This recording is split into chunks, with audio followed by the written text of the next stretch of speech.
Success is remaining one step ahead of the person that you were yesterday.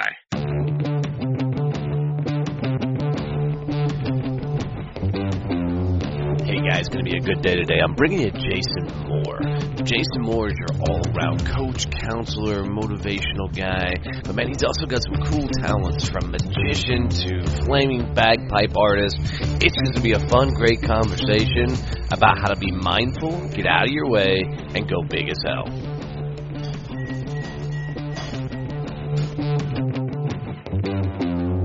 All right, guys, I'm stoked today. We're going to go all the way across the damn oceans and bring a guy to you today. We're bringing you Jason Moore. I'm going to read you 2 seconds of his bio, then I'll kick it over to him, and we'll see where this goes. So Jason has had a passion for helping people his whole life. He is a master's qualified counselor, psychotherapist, and coach. His practice focuses on proven mindfulness-based, person-centered approach, often incorporating holy cow, Jason, acceptance, commitment, therapy techniques into his work. With a vast knowledge-based range of therapeutic techniques, Jason offers therapy for a range of struggles, including depression, anxiety, stress, management, blah, blah, blah. Holy shit, Jason, that is a lot of stuff. You just fix people. Essentially, yeah. In a nutshell, I just do what I can to help people get unstuck. I love it. I love it. I love it. So, that's the easiest definition. No, that's good stuff, man. Thanks for being on the show. It's awesome to be here. Yeah. So tell me your story. Tell me your journey. How did you get here? How did you become a coach? All that fun stuff. Yeah, well, look, right down at the beginning, like in primary school, high school, I was always the kind of person that I had everyone coming up to me just to talk to. I had even the teachers coming up to me, chatting to me about all sorts. That led to me starting university, and I actually started off in psychology. So I did my Bachelor of Psychology. I really enjoyed the scientific side of things, so learning about why people do things, and it's quite interesting. But then when it came to doing clinical psych, that didn't agree with me as much, because how medically based it is, I saw it as a bit too black and white for my personal practice. Right. And then, I found this master's course at Adelaide Uni in Counselling and Psychotherapy, did a bit of research on it, and I'm like, oh my God, yeah, that's me. That's absolutely what I'm into. So it's a lot more, so it's a lot more person-centered. So really helping that individual, working on their strengths, their values, and developing those to help people. And pretty much what we were learning, I was just like, this is stuff I've been doing my whole life. This is absolutely fantastic. Right, so all this stuff just pretty much came natural to you, and now you just get to put the degree behind it. Yeah, that's it, yeah. That's killer. So what type of people are you working with? Is it like the completely jacked up, messed up folks? No, I shouldn't say that, right? Or is it, the people that are just stuck? They know there's that move they want to make. They know there should be something more in life, and they don't know how to pivot and maneuver. Who are you working with? Yeah, so I'm working, I've worked with people with depression, addiction, things like that. A lot of relationship type issues as well, stress management. They're probably my main areas of expertise. If people do have those major psychological things that they need to work with, I usually have to refer them on to a psychiatrist or a psychologist for that, because they can do the more medical testing, whereas as a counsellor and psychotherapist, we're not approved to test them and analyze them. Go through all that. So, in your office, do you have the whole couch that people lay on? And, I'm actually, where I'm practicing at the moment, I've actually got a massage table. So, I don't do massaging, but... I can get coaching and massage at the same time, dude. I'm in. Yeah. There you go. Yeah, that's what I've got that no one else has. There you go. That's definitely Am I qualified as a masseuse? Probably not, but... I'm not sure that's the greatest pickup line either. Hey, girl at the bar, want a massage, and by the way, I'll fix you at the same time, Yeah, absolutely. Yeah. Tell me your deep, dark secrets, and it's 2 for 1. That's awesome. Yeah. So you went through all your schooling, you went through college, everything else, picked up a degree. All this kind of stuff just kind of came natural to you, man. What's been some of the fun things you've learned on this journey? I always believe everybody's on some sort of journey. What's some of the fun things you've learned along this ride that have just helped you further your vision and dreams? Yeah, well, look, I started studying what I'm studying with not really knowing where I wanted to go. Originally, I wanted to do forensic psychology. Oh, so wow. originally, I wanted to be working with the people you were talking about before, the real, But then this kind of path kind of chose me. It's the easiest way to say it. Yeah, what I found probably most beneficial through the course is a lot of self-discovery and self-growth. And that's something you can't learn that in a textbook. Yeah, isn't that crazy? Yeah. You start coaching people, how much you start learning more about yourself. Absolutely. Yeah. Oh, it's wild. I tell people all the time that when you coach, most times you're coaching other people the shit you need to be hearing yourself. Yeah, absolutely. Yeah. Like when you're doing your master's in psychotherapy, they do encourage you to go see a counsellor as well, just so you're on the receiving end as well. Right. Yeah. But yeah, what was probably most beneficial is pretty much everything I was learning through the course, I got to practice on myself, and we got to practice with the fellow students, because when you get accepted into the course, they do say, look, are you willing to bring forward like real things to work on, because we need like real stuff to practice with. It's no good like making up fake stories to work on and then I don't know, man. Some fake stories could be really fun, you know. That's true. Yeah. But that way, like, you get a bit of emotion behind it. So obviously, if we were encouraged to bring things that we were comfortable sharing. But yeah, the self-growth and self-discovery through that journey was absolute mind-blowing. Yeah, I can only imagine. Just having the opportunity to share it. Yeah. Every great coach has a coach that they work with, you know, so if I believe that if a person doesn't have a coach, then why the hell are they coaching other people? Because I obviously don't believe in coaching, you know. So it's interesting that you got to go through the process of working through whatever shit you're dealing with, you know, good, bad, and ugly, to learn how to help people through their journey and trials. That's badass, actually. One of the most moving subjects that I was practicing was actually when we started to learn the mindfulness-based approaches, and that's when I fell in love and went, that's my go-to. That's going to be my area of expertise. Oh, well, walk us through it. What's mindfulness-based? So mindfulness is essentially learning to bring more awareness and acceptance to your thoughts. So it works on the principle of seeing your thoughts and emotions as just that. They're just a thought or an emotion, and kind of diffusing them in a way and seeing them as external to yourself. So then they're easier to work through. Yeah, 100%. So what I tell people is, you know, I'm huge on journaling. You know, I tell everybody, if you want to find success, you've got to be journaling, right? I've actually just been journaling while I was waiting for the podcast. So yes.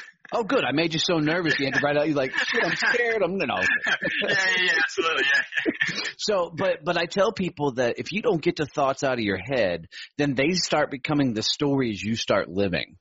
Absolutely, yeah. You know, because I don't know, it depends on what study you read. Says, you know, 80 to 90% of the thoughts that run through your head at any given time are negative, right? And if you don't figure out how to move them out of your head, man, you think about some dark shit if you actually start, you know, going inside your own brain housing group to. Yeah. Yeah, it does have a snowballing effect. Oh, real quick. Yeah.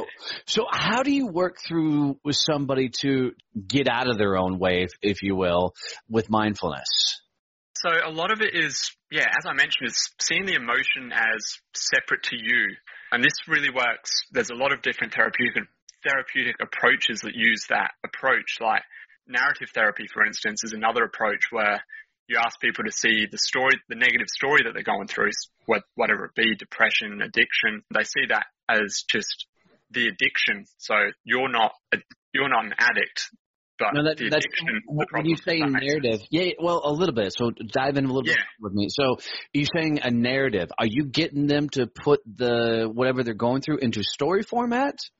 Yeah. So in a sense, you're asking them what. So narrative therapy is again slightly different to mindfulness-based approaches, but it's still a mindfulness-based practice.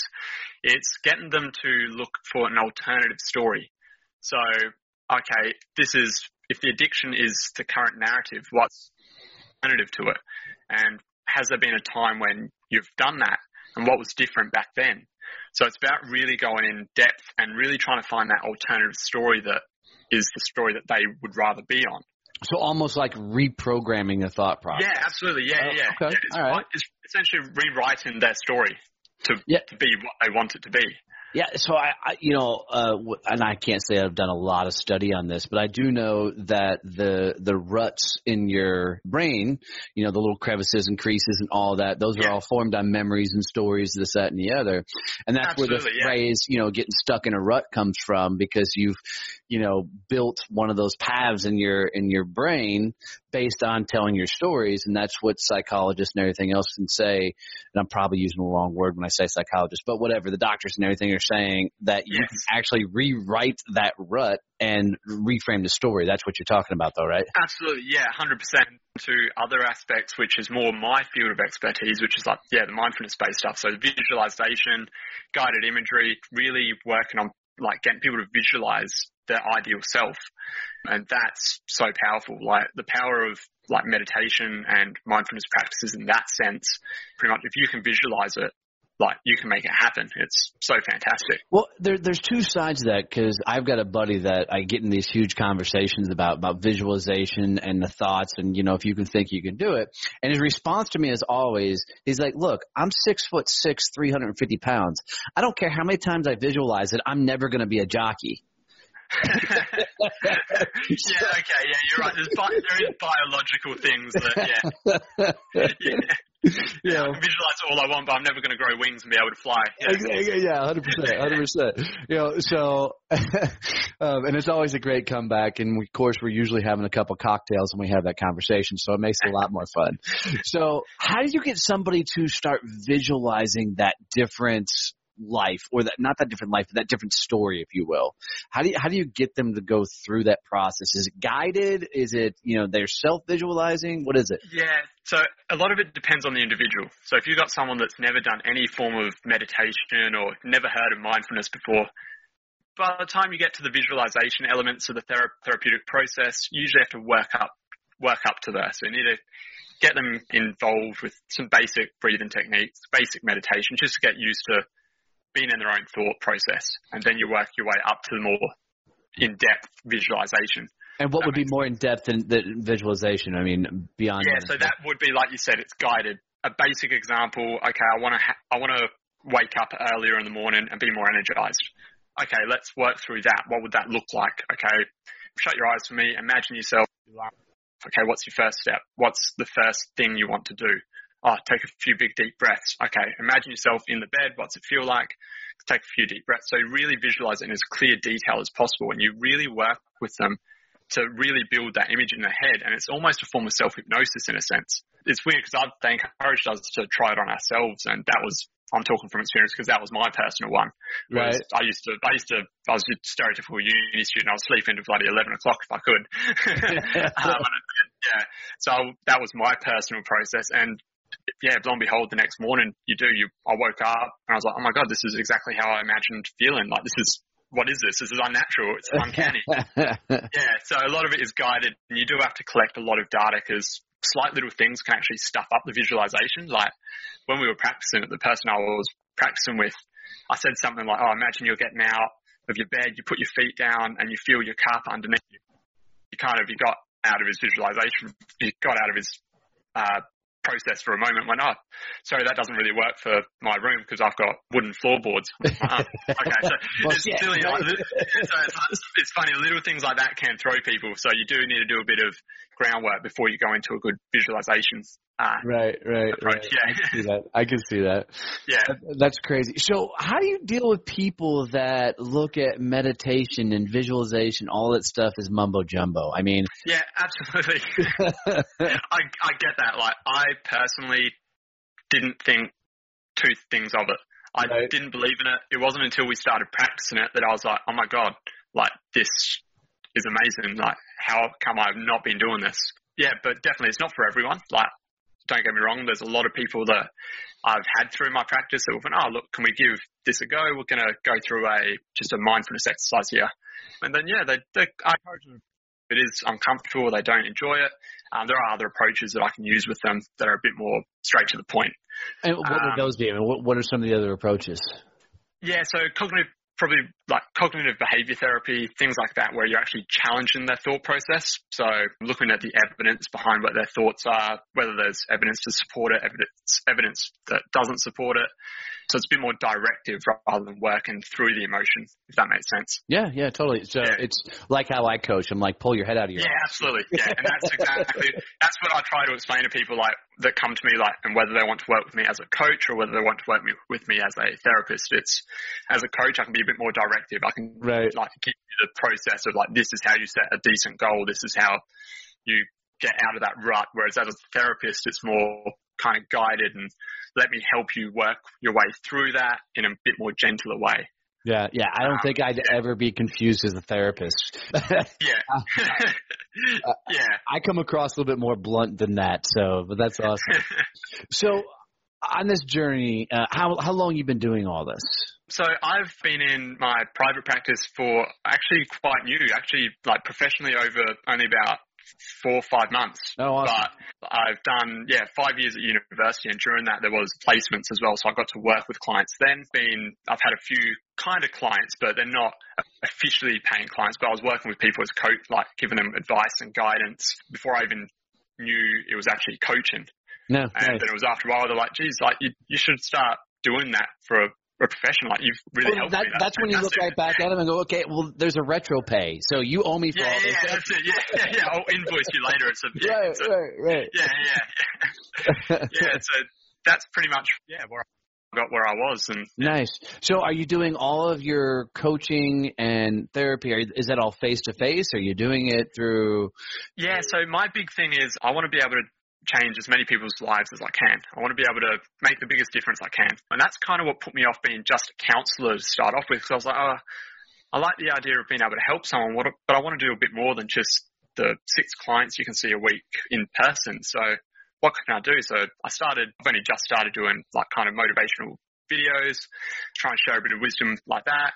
My video editing software is terrible, but I've got a video software guy that's working on my videos to try and spruce them up a little bit for that. But so I really wanted to like make the biggest difference. So I went, you know what? Well, I can offer this online. Like some of my friends that I've been working with are overseas, so I've been doing like Skype sessions with them. As a counsellor and as being qualified through the Australian Counselling Association, I am recognised to be able to practice as a therapist to clients overseas as well. Because because I'm based in Australia, I can still practice. As long as I'm based in Australia, I can still practice anywhere around the world. So and I love this because we started off this way before the thing recorded. What time is it there right now?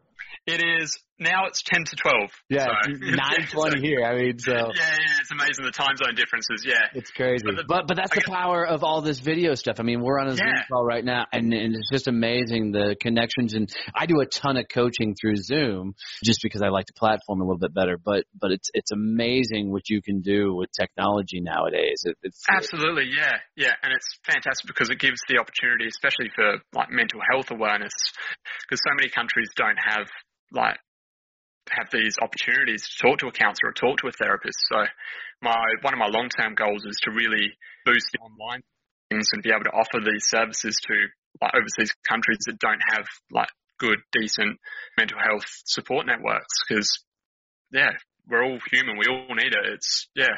Right. Well, and, some people might like the Australian accent better than my, kind of country boy accent. So we don't have an accent, do we? No, not at all. Not at all. So one of the things that people really like to hear on these podcasts is people are talking about their journeys is kind of what that rough patch of life, that moment where you're going through on your journey, you kind of get that right hook of life and it turns out to be kind of that valuable life lesson. Walk us through a time when, you felt like you just kind of got punched in the face by life and how you overcame it. Yeah. Well, for me, it was actually almost 3 years ago now, I'd say. I'm not counting, but about 3 years ago, because I was just starting my master's. I went through an absolute terrible breakup. I was in a long-term relationship, loved my life straight out of high school. It was like your stereotypical romantic. Right. Mumbo jumbo. Yeah. Happily ever after. Well, not so much, but. Yeah, not so much. Yeah. But that ended. And to be honest, I've never been in a darker place. It was terrible. It was, I was in a real dark place for months. Didn't know who I was. I was I wouldn't recognize myself. It was horrible. I had great support around me, so I had family and all that. Practicing. So I just started my master's, and they encouraged us to talk to a counsellor as well. So I thought, what better excuse? All right. I'm paying for it, so I might as well get used to it. Exactly. I might as well I've got something to bring to it. But through that process, I did a lot of self-discovery and looked inwards, and that's where I honestly found my purpose and my passion. I'd been doing it all my life, but I'd kind of lost it. Yeah, through that breakup and that dark time, it forced me to reevaluate myself and ask myself, who do I want to be? It's so awesome. I love to tell people that, failure's not a real thing. You never really fail. You just quit. And what I try to get people to understand is as they're going through their journey, man, it's usually the massive fuck-ups or the massive, screw-ups that people learn the most from. It's when they hit that dark hour that their world shows up, and it's like, I don't know, like Gandalf or something, that wizard shows up and says, dude, here's your path. Let's go. Yeah, absolutely. Yeah. Well, it's like what they say, like for a seed to grow, you have to bury it in bloody compost and stuff. So that's a great one. I've never heard that analogy because the compost is just leftover trash and rubbish and dirt. And, that's awesome. So that's pretty much that was my big turning point that really, that led to me really redefining who I was. And from that, it was eye-opening. Yeah. I wish I could remember who said the quote originally, but I love this. They say, when life gets tough, all that means is you just leveled up. It's just like a video game. Every time life gets hectic, I'm like, dude, that's such a great way to look at it, because every time you level up, it's you now have got to learn all the new skills, all the new guns, weapons. You've got to. It's like starting over, and that sounds like kind of what you went through as you discovered yourself. You went through the therapy and all that kind of stuff. How long did it take you to kind of get past all of that and get past that and then actually restarted on your journey? So I'd say it was a good, to become myself again and start actually going out and living like I used to. It was probably about 9 months. But if we're talking about the actual relationship side of things, I properly recovered from that. To be honest, I thought I'd recovered from it a lot longer, a lot more before, but it was actually only probably a year and a bit ago. And it was just an aha moment of, it was weird. It was just an epiphany moment of, wow, this is it. I'm happy. I'm happy with where I am now, and I'm ready to move on full-heartedly. And I thought I'd reached that before, but obviously I hadn't, but No, that's huge. And I'm betting that you're using that experience a lot now in what you're doing and helping other people. Oh, absolutely. I mean, my go-to always when I had relationship problems was a lot of rum, but I probably should have done the counseling portion of it. So that's awesome. Where's all this journey taking you, man? I mean, what's that big goal? Are you going to go on the big stages like a Tony Robbins type thing, or in my opinion, better go like the Gary V style? Where's all this taking you? Yeah, look, I've definitely got big, huge aspirations. Like I started off with, I'll start going into private practice as a counsellor, but I don't want it to just end there. Yeah, as I said, I want to get my business up and running. I want to be able to offer this service to overseas. I definitely want to go out and start talking to the masses like Tony Robbins style. I could think of nothing better. I'm a stage magician as well in my pastime. So you do magic? I'm actually a stage magician as well, and escape artist, so I'm no stranger. Yeah, so I'm no stranger. Tell me you got videos somewhere of you doing some sort of escape. Yeah, I've got tied up in 100-foot of rope. I've got I'm in a straight jacket, which is funny because I'm that's really funny. A friend of mine was saying the other day, do you put your straight jacket on display on the back of the door as clients come in?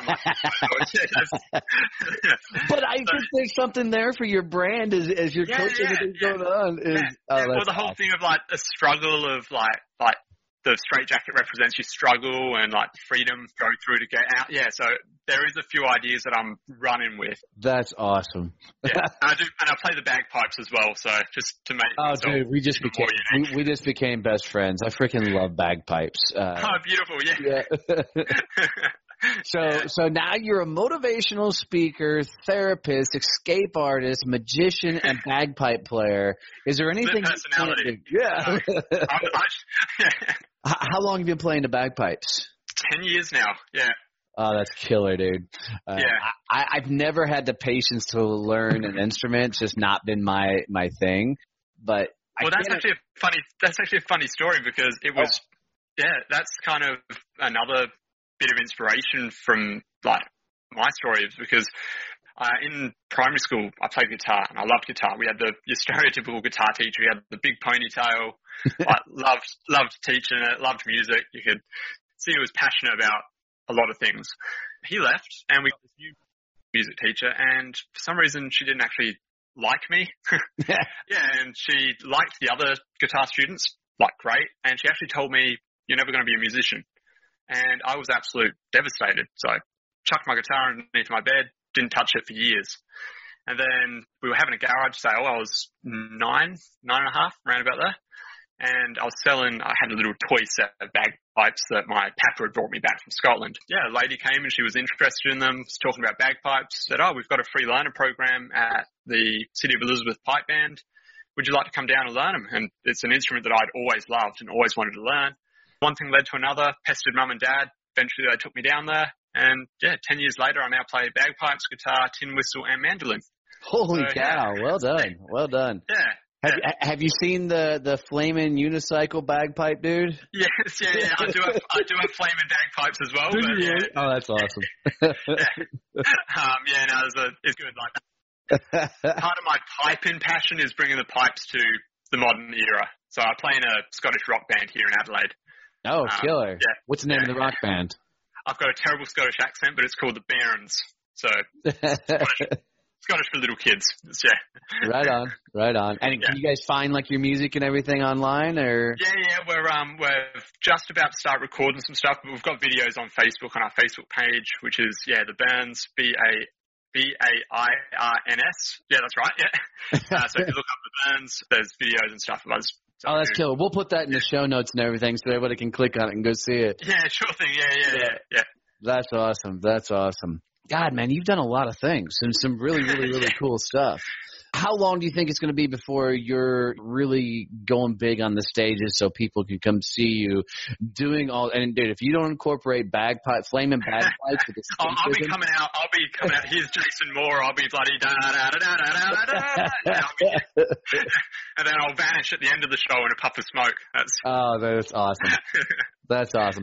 Going to be expensive to get that all set up, but it's going to be awesome. Yeah. But hey, it'll be a unique motivational talk, that's for sure. Oh, dude, you and I are sharing the stage at some point just so I can watch all that. I love that, dude. That would be fantastic. That's so awesome. We can have a straitjacket escape competition. I've got 2 of them. I'll lose. But I guarantee there's some people in my life that think I belong in a straitjacket, but... We can talk afterwards. I'll find out your way. Yeah, you might have to teach me a thing or two because getting out of one of those might be a good trick I need at some point in my life. Yeah. You need a good loose shoulder, that's for sure. Well, I got kind of some meaty shoulders from the Marine Corps, so I don't know.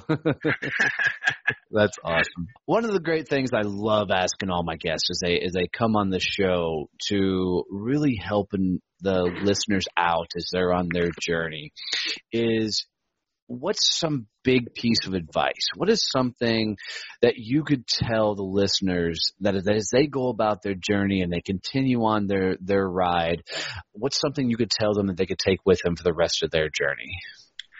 I would say, look, I've been doing a lot of research on like success at the moment, and I've been doing a lot of thinking about that, like mainly from a business perspective from my own point of view. But when I look back at my journey, I have one quote comes to mind, and I've read, I don't know if it's 100% my quote. I think I might have read it in a book somewhere, but I learned, wait, hold on. I learned a rule on that. If you say it more than 2 times and you've given somebody else credit, the 3rd time, it's yours. Just own it. Oh, beautiful. Oh, well, in that case, it's fine. I'd say success is remaining 1 step ahead of the person that you were yesterday. Oh, I love that. I actually haven't heard that one. That's huge. Yeah. So many of us get caught up in like the big picture, and it's great to have that big picture, but as long as you're moving forward and you're not stuck in that comfort zone, you still need to be in that next zone out, the growth zone. As long as you're moving forward, that's success. If you're 1 step ahead of the person that you were yesterday, what can you complain about? That's amazing. So to me, that's the definition of success and growth.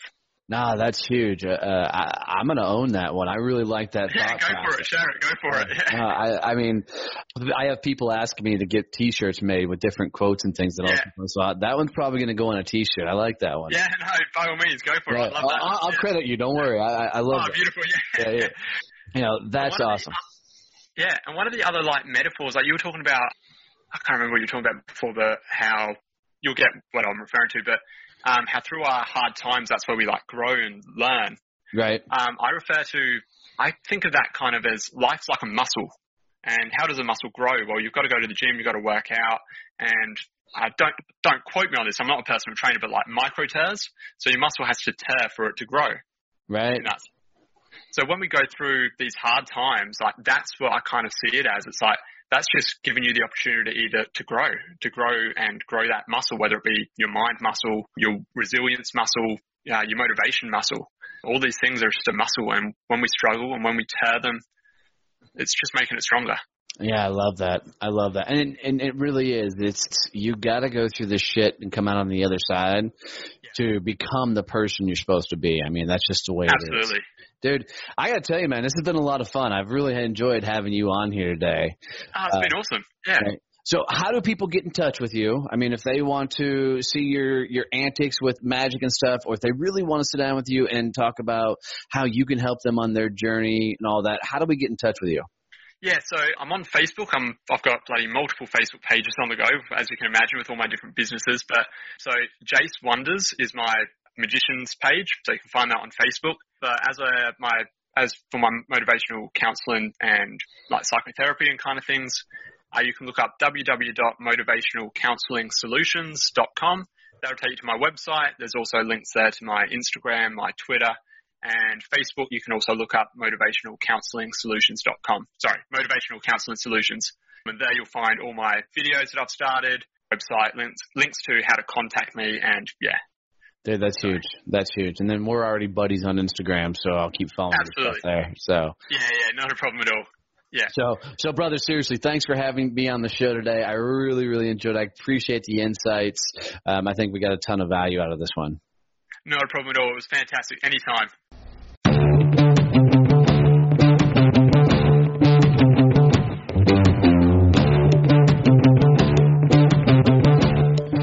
Guys, thanks so much for tuning into today's episode. I hope you really enjoyed it. Please comment, share, tell me what you think. Let the world know about this podcast. It would mean everything to me.